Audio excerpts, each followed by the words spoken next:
Line শাকারতুম লাযীদান্নাকুম ওয়া line কাফারতুম ইন্না আযাবী লাশাদীদ।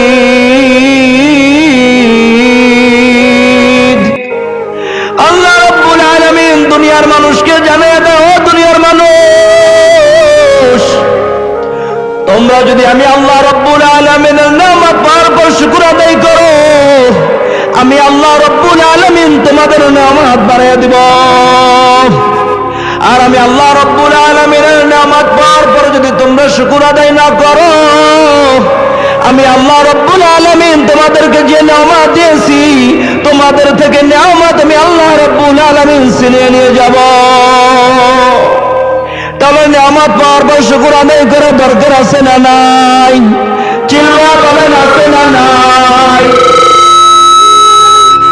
আল্লাহ রাব্বুল আলামিনের দরবারে কত নেয়ামত আল্লাহ রাব্বুল আলামিন আপনাকে আমাকে দিয়েছে রে মুসলমান।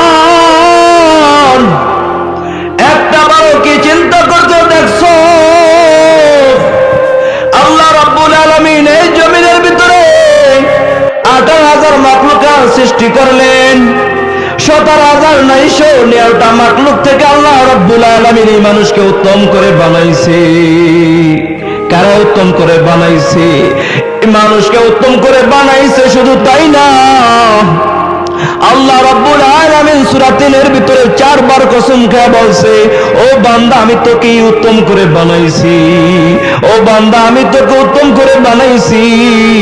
বান্দা আমি যদি তোকে উত্তম করে না বানাই, ও বান্দা তুই দুনিয়ার সমস্ত মাখলুকাতের দিকে তাকিয়ে দেখ, তুই মানুষ থেকে যদি কোনো মাখলুক যদি তোর থেকে যদি বেশি সম্মানওয়ালা হয়,